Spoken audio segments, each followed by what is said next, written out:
Hello everyone, welcome back to the another video of brain classes. So today we are going to start a second chapter of class 6. आज हम लोग क्या करने वाले हैं, class 6 के चैप्टर 2 को देखने वाले हैं। इसमें हम लोग पढ़ेंगे क्लास 6 के चैप्टर 2 को the boy who lost his appetite, यानी कि एक ऐसे लड़की की कहानी पढ़ने वाले हैं जिसकी भूख खत्म हो गई थी, जिसकी भूख ही खो गई थी। एपिटाइट का मतलब यहाँ पर क्या होता है, भूख होता है। ठीक है, हम लोग यहाँ पर एक ऐसे ही लड़की की कहानी पढ़ेंगे जिसकी भूख खत्म हो गई। तो फिर से पढ़ने से पहले हम लोग क्या करेंगे, वार्मर क्वेश्चन को देख लेते हैं। वार्मर हमने आपको पहले चैप्टर में बता दिया कि वार्मर का मतलब क्या होता है।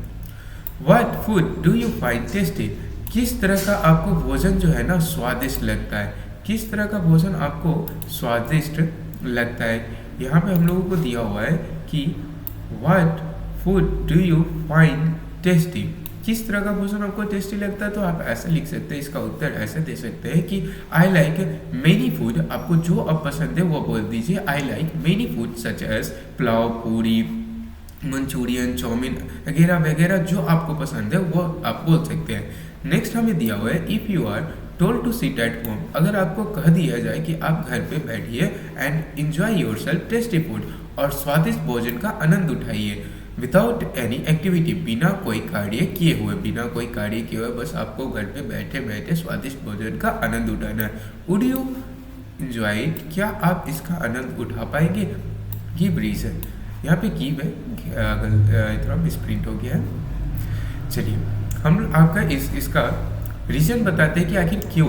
अगर इफ पहले हम इंग्लिश में बोल देते हैं, फिर हिंदी में आपको समझा देते हैं। If I we told to sit at home and enjoy myself tasty food without doing any type of activity, I would not enjoy it, because when we do not do any type of activity we become lazy and lost our appetite। अगर हम लोग कोई इसका अब हिंदी में समझते हैं कि अगर आपको कह दिया जाए घर पे चुपचाप बैठने के लिए और बस स्वादिष्ट भोजनों का, स्वादिष्ट व्यंजनों का आनंद उठाने के लिए बिना कोई कार्य किए हुए, तो क्या आप उठा पाएगा, क्या आपको अच्छा लगेगा। तो नहीं, बिल्कुल नहीं अच्छा लगेगा। कि अगर आपको मुझे कह दिया जाए कि घर पे चुपचाप बैठना और स्वादिष्ट भोजन का आनंद उठाया जाए तो अच्छा नहीं लगेगा। क्योंकि अगर बिना कार्य किए हुए अगर हम लोग चुपचाप बैठे सिर्फ खाते रहेंगे तो हम लोग आलसी हो जाएंगे और हमारी भूख ही खत्म हो जाएगी, हमें कोई भी भोजन का स्वाद जो है टेस्टी नहीं लगेगा। तो इस तरह से जो मैंने अभी बोला उसका आप आंसर इसका लिख सकते हैं, रीजन बता सकते हैं। अब हम लोग पढ़ते हैं चैप्टर की तरफ। हमारा चैप्टर दिया हुआ है कि Sam was rich young man. Sam जो था एक बहुत ही धनी युवा व्यक्ति था। सैम एक ऐसा व्यक्ति था, एक धनी युवा व्यक्ति थे, यानी कि धनवान परिवार से था। When his father passed away early, जब उसके पिताजी का जल्दी देहांत हो जाता है, जब उसके पिताजी की मृत्यु हो जाती है, तो he became the owner of all his father had। तो वह जो भी उसके पिताजी के पास जो भी धन संपत्ति था वो उसका स्वामी बन जाता है, यानी कि मालिक बन जाता है, ऑनर बन जाता है, जो उसके पिताजी के पास जो भी धन संपत्ति था। He now started living a luxurious life। अब वह बहुत ही शान शौकत वाला जिंदगी जीना शुरू कर देता है। He ate rich food and lay in bed all day। वह बस प्रतिदिन बस स्वादिष्ट व्यंजन करता, गिनती महंगे भोजन बस खाता और दिन भर बिस्तर पर बस पड़े रहता। As a result, इसका परिणाम स्वरूप ये हुआ कि he did not find any food tasty। और इसका परिणाम स्वरूप ये हुआ कि उसे कोई भी अब भोजन स्वादिष्ट नहीं लगा। मंथ पास, इसी तरह से महीने बीत गए। उसे करते हुए उस महीने भर वह क्या करते हुए बस स्वादिष्ट व्यंजनों का बर्गर पे बैठे बैठे बस स्वादिष्ट व्यंजनों का आनंद उठाता और कोई कार्य नहीं करता, जिसकी वजह से उसकी भूख खत्म हो गई। लेकिन एक दिन वह क्या करता है, in spite of laziness he agreed to take part in a hunt. वह एक शिकार में भाग लेने का सोचता है, एक शिकार में जाने का सोचता है। He was not use to riding fast, so he found himself lagging behind other friends. लेकिन बेचारा he was not use to riding fast, वह तेज घुड़सवारी करने का आदी नहीं था, जिसके कारण वो अपने दोस्तों से, लैगिंग बिहाइंड का मतलब होता है पीछे रह जाना, अपने दोस्तों से वो पीछे रह जाता है, जिसके कारण क्या होता है, he got lost and wandered away in the woods. जिसके कारण वो उसी जंगल में क्या होता है ना, वुड्स का मतलब जंगल होता है, वो जंगल में खो जाता है। वुड का मतलब लकड़ी होता है, यानी कि वुड्स में एस लग जाए तो वो जंगल हो जाता है, ध्यान दीजिएगा। अगर वह क्या करता है, पीछे रह जाने की वजह से, वह घुड़सवारी तेज न करने की वजह से क्या होता है, पीछे रह जाता है अपने दोस्तों से और उसी जंगल में भटक जाता है, खो जाता है। और इसी तरह से भटकते भटकते उसे लगभग 6 से 7 घंटे बीत जाते हैं। 6 and 7 hours pass with roaming around like this. इसी तरह से उसको 6 से 7 घंटे भटकते भटकते हो जाते हैं। ही फील टायर्ड, अब उसे बहुत ही ज़्यादा थकावट महसूस होने लगती है और भूख भी लगी हुई होती है, बहुत ही तेज भूख लग जाती है उसे ऐसे घूमते घूमते।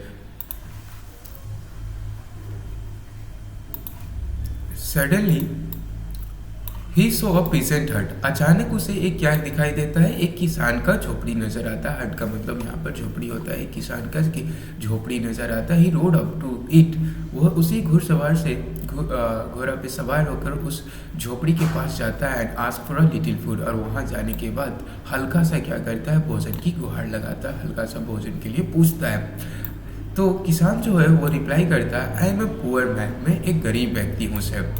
And I have only roti and dal sir, said the peasant, but you are most welcome to have this.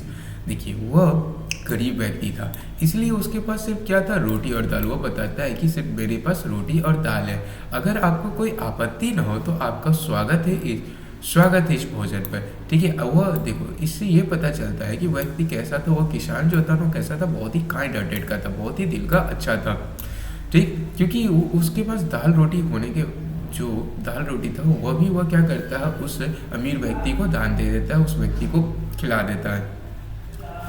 आगे हम लोग यहाँ पर देखेंगे, the young man was very hungry. जो युवा व्यक्ति था बहुत ही ज़्यादा उसे तेज भूख लगी थी और he really loved the food. उसे बहुत ही ज़्यादा वो भोजन स्वादिष्ट लगता है। Like it more than all the rich food, यहाँ तक कि वह जो भोजन वो पहले किया करता था, he had been eating earlier, जो वह पहले भोजन किया करता था ना, उससे भी काफ़ी वह स्वादिष्ट लगा दाल रोटी। ही थैंक द पीसेंट, और वह उस किसान को धन्यवाद भी करता है जिसने उसे सही रास्ता दिखाया, सही राह दिखाया अपने घर वापस जाने का। और he got back to return home and rested, वो अपने घर वापस पहुंचता और आराम करता है, रेस्ट करता है। Went back to his rich food and lazy way, और फिर से वो अपने आलसीपन के जीवन बिताना शुरू कर देता है। फिर से उसी तरीके से जो स्वादिष्ट भोजन जो होते हैं उसका आनंद उठाता है, स्वादिष्ट भोजन कीमती भोजन जो है उसको खाता है और उस तरह से फिर से लेजी हो जाता है। The food was again tasteless, भोजन जो उसके था वह फिर से स्वाधीन हो जाता है। और he wondered why this simple dal roti tasted so nice, और वह जो है ना यही सोच में पड़ा रहता था, यही सोच में डूबा रहता था कि आखिर वह जो भोजन है ना इतना ज़्यादा स्वादिष्ट क्यों लगता था। वह इस सोच में रहता था कि इतना ज़्यादा भोजन जो है ना स्वादिष्ट क्यों लगता था, इतना ज़्यादा स्वादिष्ट भोजन उसे क्यों लगता था, यही सोचता था वह। बस उसे आश्चर्य होता था कि वह जो मेरे घर में इतना स्वादिष्ट भोजन मिल रहा है और बस वहाँ पे दाल रोटी मिला था, लेकिन वह इस सब से भी ज़्यादा टेस्टी लगा था। तो इस कहानी से हमें यह सीख मिलती है कि अब हमारा चैप्टर ख़त्म हो गया। हम लोग अब यहाँ पे ग्लोसरी को देख लेते हैं कि ग्लोसरी जो है ना, हम लोगों को ग्लोसरी भी देख लेना चाहिए। ग्लोसरी देख लेते हैं हम लोग। यहाँ पर एपिटाइट का मतलब भूख होता है, लग्जरियस का मतलब शान शौकत, और लेगिंग का मतलब होता है पीछे छूट जाना। वंडर का मतलब होता है इधर उधर घूमना, और पीजेंट का मतलब किसान होता है, वंडर का मतलब गंभीरता से सोचना। इस जो ग्लोसरी दिया हुआ इसे हम लोगों को लिखकर याद कर लेना चाहिए। इसको आप लोग लिखकर अच्छे से याद कर लीजिएगा। और ये कहानी को कैसी लगी कमेंट में ज़रूर बताइएगा।